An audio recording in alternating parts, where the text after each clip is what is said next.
Alors, je m'appelle Yann Rubrecht, je suis entrepreneur individuel. J'ai essentiellement deux activités, c'est que j'aide les gens à créer leur entreprise dans les démarches administratives, que ce soit études de marché, prévisionnel financier, immatriculation, leur expliquer l'URSSAF, leur expliquer les impôts. Et ma deuxième activité, c'est que je suis formateur professionnel indépendant en création d'entreprise, en gestion de projet, en commerce et en marketing.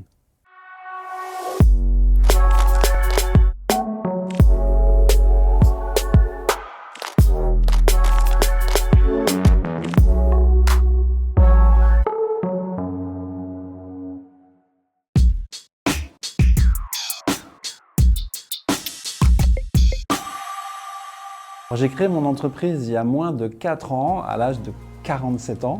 Je vous laisse faire le calcul. J'étais salarié, j'avais la possibilité de partir dans le cadre d'un plan de départ volontaire. Et donc j'ai eu l'idée de devenir entrepreneur puisque j'avais déjà accompagné plusieurs personnes à se lancer dans l'entrepreneuriat. Donc ça m'est venu finalement assez naturellement.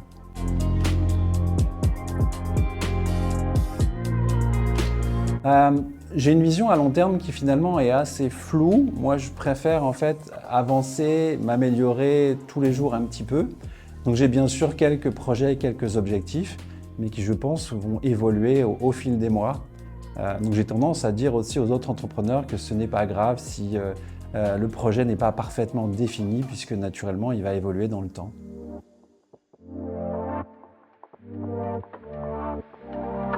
Les valeurs qui me tiennent le plus à cœur et qui pour moi correspondent bien à l'entrepreneuriat, notamment à La Réunion, sont l'entraide et le partage.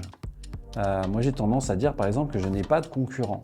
Je ne pense pas à concurrence. J'ai des confrères et des consoeurs qui font la même chose que moi.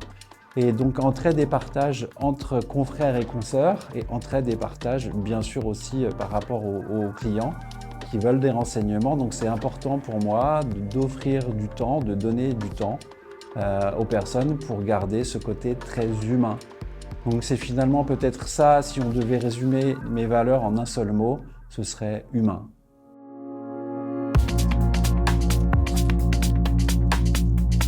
Mon plus grand défi, ça a été de quitter le salariat à 47 ans, parce qu'en fait j'ai été salarié pendant plus de presque 25 ans. Et j'étais persuadé en fait que j'étais pas fait pour être entrepreneur. Donc j'avais peur quand je me suis lancé de deux choses. La première, c'est de ne pas être suffisamment autodiscipliné pour me lever tôt le matin, travailler beaucoup. J'avais peur de ça, le fait d'être mon propre chef d'entreprise. Et ma deuxième peur, c'est l'incertitude qu'on a en tant qu'entrepreneur en termes de revenus. On n'a pas de revenus réguliers, il faut régulièrement trouver, signer de nouveaux clients.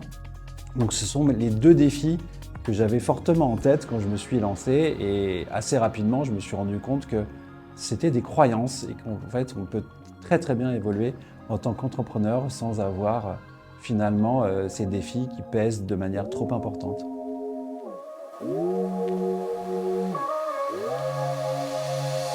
Alors, dans mon parcours, il y a quelque chose dont je suis très fier, c'est que je voulais, pour résoudre des problèmes de prospection, j'arrive à prospecter et chercher des clients, mais c'est quelque chose sur lequel je ne suis pas très à l'aise et qui ne me plaît pas plus que ça. Je voulais utiliser une stratégie marketing qu'on appelle d'inbound, c'est-à-dire en fait attirer les clients à moi. Donc j'ai décidé il y a 2 ans et demi de me lancer régulièrement sur un réseau social professionnel, sur LinkedIn. Et je me rappelle, j'avais annoncé à ma femme et mon fils que j'allais devenir influenceur sur les réseaux sociaux, donc ils ont bien rigolé. Et finalement, en travaillant beaucoup, en faisant beaucoup de tests, en communiquant de manière authentique, professionnelle, mais aussi humoristique, j'ai réussi à me faire une place sur ce réseau social à La Réunion. Et je suis très fier aujourd'hui de commencer à être reconnu, même de temps en temps dans la rue, et d'être apprécié par beaucoup d'entrepreneurs comme un des grands influenceurs du réseau LinkedIn à l'île de La Réunion. C'est quelque chose que j'avais imaginé il y a 2 ans et demi et qui se réalise aujourd'hui, que je vais continuer de cultiver. C'est un bonheur en fait de pouvoir communiquer sur les réseaux sociaux. Donc c'est vraiment presque devenu comme un passe-temps, peut-être même une addiction. Et finalement, ça me sert beaucoup dans ma vie professionnelle et ça me permet de dire aussi qu'à tout âge et qu'à tout instant, on peut fixer une stratégie qui va être gagnante et qui va permettre de développer son entreprise.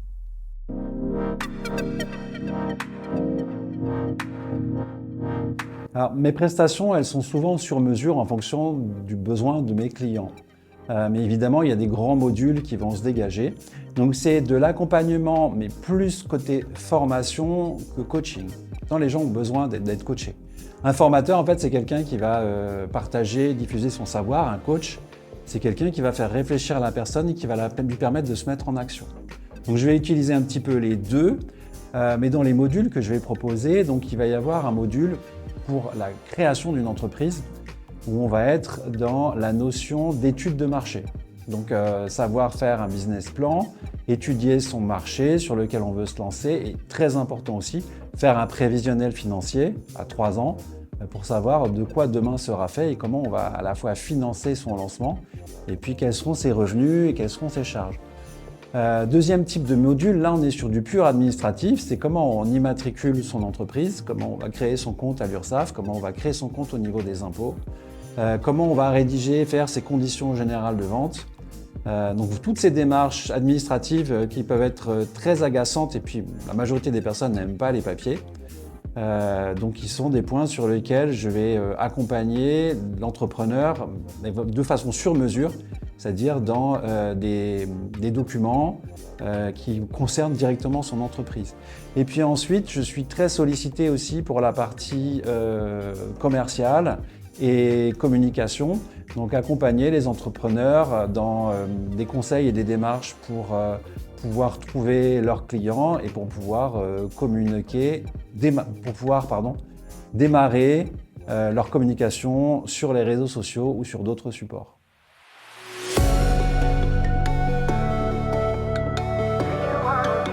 Alors, outre le côté orange, qui est très apparent, mais qui me permet d'être visible et reconnu, j'essaye de me différencier pour mes clients dans juste ce côté humain dont je parlais tout à l'heure, d'être vraiment présent à leur côté, d'être disponible à tout moment. Donc, je fais beaucoup de services après-vente, ou même mes anciens clients m'appellent beaucoup pour avoir quelques conseils.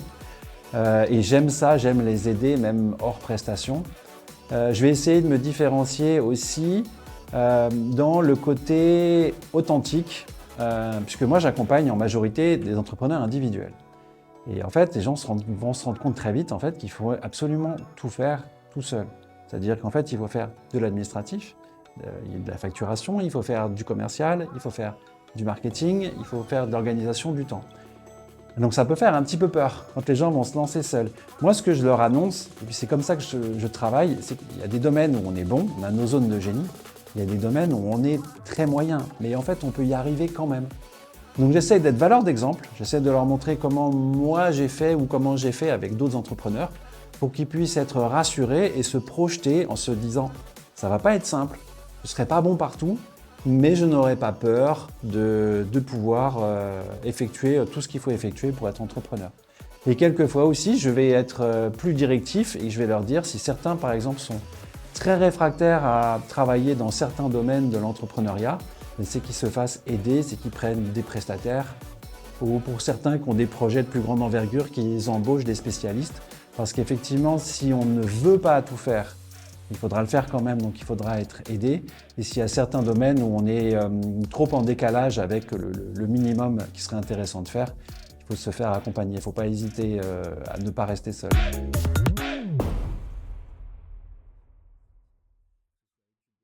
Ma cible de clients va être très large. Je peux m'adresser à tout type d'âge. D'ailleurs, j'ai des clients de tout type d'âge. Et je peux m'adresser à tout type de catégories socio-professionnelles. Le but, c'est que les gens aient un projet pour devenir entrepreneur et pour se lancer dans une activité.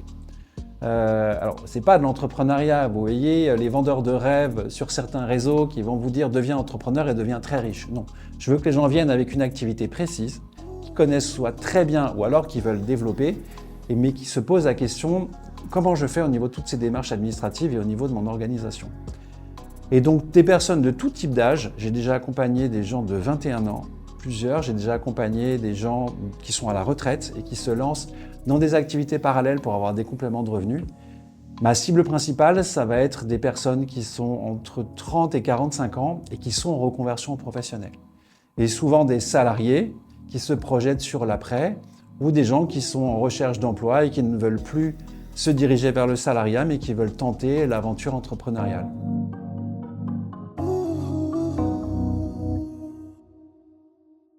Il y a des inquiétudes financières parce que quand on se lance dans l'entrepreneuriat, rien n'est garanti et ça nécessite soit beaucoup de génie, soit beaucoup de travail. Généralement, il faut un peu des deux pour que ça démarre vite et bien.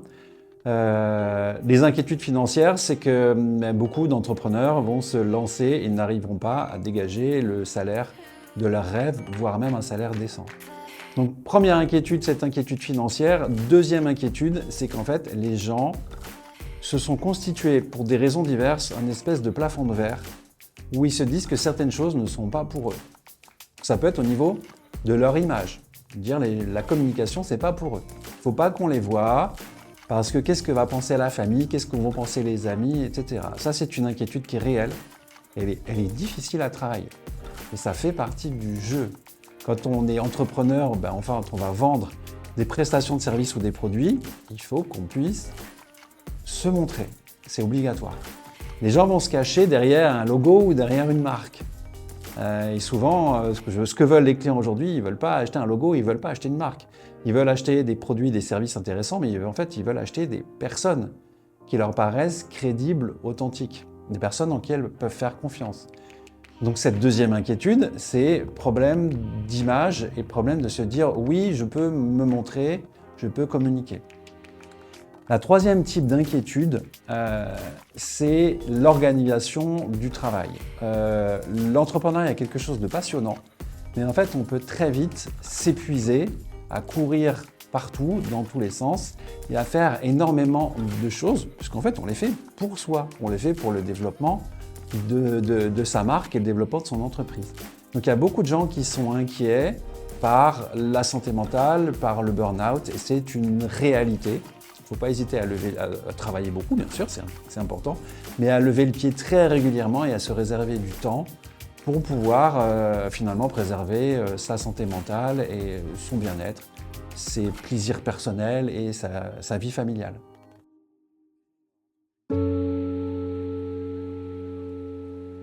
Alors j'ai la chance de ne plus avoir besoin de prospecter et d'essayer de trouver des clients. Moi, je laisse les clients venir à moi, c'est ce qu'on appelle en marketing l'inbound. Donc grâce aux réseaux sociaux, donc grâce à LinkedIn, où les gens voient, je donne souvent des conseils sur mon activité, donc les gens pensent à moi quand ils ont des questions et vont me contacter. Et ensuite, je vais obtenir des clients aussi grâce au réseau en local. Donc je me déplace souvent dans des événements auprès d'associations d'entrepreneurs, dans des salons pour pouvoir discuter avec des professionnels ou avec des particuliers et là aussi pouvoir échanger de façon extrêmement proche et humaine et pouvoir tisser petit à petit un réseau de connaissances qui me permet aussi moi de faire appel personnellement ou d'envoyer des clients vers d'autres professionnels, vers des experts comptables, vers des spécialistes de la communication, des spécialistes de la création de sites web, vers des spécialistes de l'automatisation des outils, donc des choses que moi je ne sais pas faire bien sûr.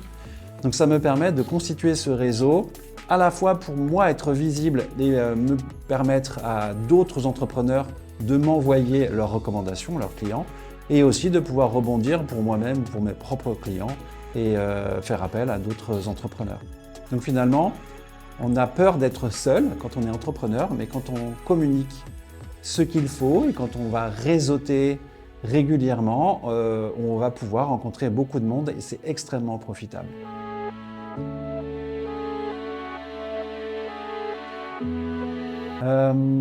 Mais pour expliquer mon métier à quelqu'un qui n'y connaît rien, il faut d'abord lui faire prendre conscience de tout ce qu'il y a à faire quand on se lance dans la création d'une entreprise. Je n'aime pas faire peur aux gens, mais quelquefois il faut leur mettre la réalité en face. Quand on ne gère pas certains papiers, nul n'est censé ignorer la loi. On peut avoir des problèmes avec l'URSSAF, on peut avoir des problèmes avec les impôts. Donc j'essaye de leur montrer la réalité de ce qui arrive aux gens qui ne font pas les choses correctement. Généralement, ça suffit à leur montrer qu'il est important de bien connaître et de bien comprendre tout ce qui va constituer l'administratif autour des entreprises et que des simples recherches Google ou surtout des simples prompts sur ChatGPT ne sont pas suffisants. Parce que les intelligences artificielles sont remarquables aujourd'hui, elles peuvent permettre de répondre à certaines questions très rapidement, mais si on ne comprend pas les réponses, on va passer complètement à côté de l'information.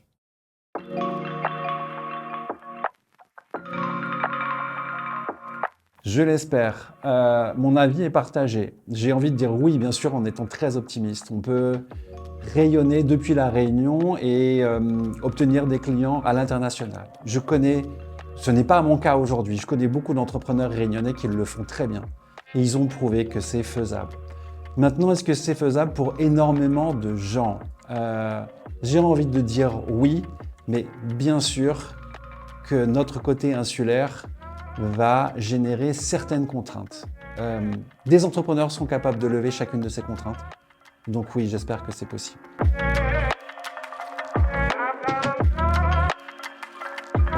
Je rêverais que toutes les démarches administratives soient beaucoup plus simples, que ce soit simple auprès de l'INPI, que ce soit simple auprès de l'URSSAF, des impôts, que tout soit automatique, que tout soit envoyé en push aux entrepreneurs.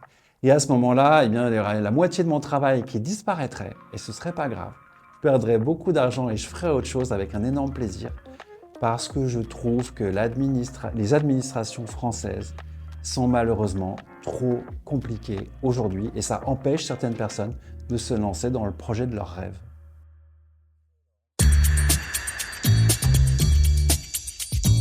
Ça, c'est une bonne question, mais j'y réponds très souvent en disant il ne faut surtout pas revenir dans le passé parce qu'on se donnerait les meilleures astuces et ça nous empêcherait d'être qui on est aujourd'hui. Donc moi, j'ai fait des erreurs au départ, j'ai perdu du temps. Je me rends compte que je suis comme un poisson dans l'eau en tant qu'entrepreneur alors que j'ai démarré seulement à 47 ans. Donc évidemment, j'aurais envie de revenir dans le passé et de me dire à 25 ans, lance-toi dans l'entrepreneuriat. Mais je ne le ferai surtout pas parce qu'aujourd'hui, je suis content d'avoir vécu tous les échecs et toutes les victoires par lesquelles je suis passé et j'ai pas envie de faire autrement. Donc je réponds à cette question, non, on ne change pas le passé, un seul instant.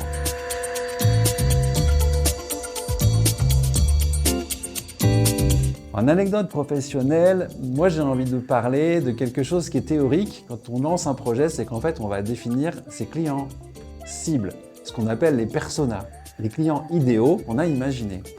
Et moi, j'en avais imaginé 5, je leur avais donné des prénoms, je leur avais donné des catégories socio-professionnelles, des envies, des attentes, des habitudes d'achat.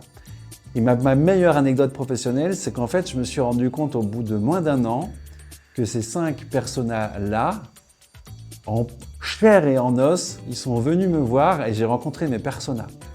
Donc j'étais assez content, assez surpris aussi, parce que quelquefois il y avait des détails, c'était étonnant, mais j'ai dit, mais j'ai appelé quelque chose dans l'univers, là, c'est exactement les personnes que j'avais imaginées qui sont venues vers moi.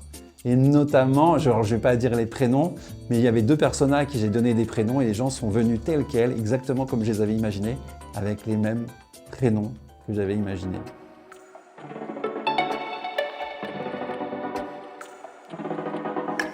Alors, pas d'actualité particulière. Moi, j'invite les gens à venir consulter ou à s'exprimer eux-mêmes sur les réseaux sociaux. Donc, notamment, je suis très actif sur LinkedIn. Donc, j'invite les gens à venir me consulter et me parler en commentaire ou en message privé sur LinkedIn. Donc, il suffit de rechercher Yann Rubrecht sur LinkedIn.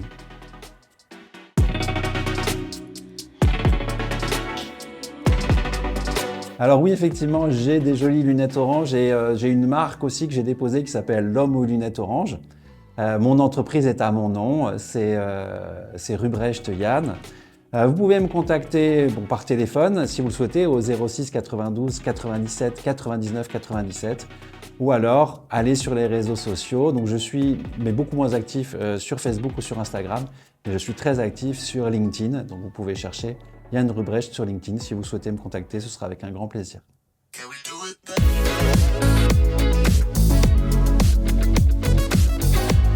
En mot de la fin, je dirais en fait une phrase très simple que j'écris très souvent. C'est simplement « La vie est un jeu ».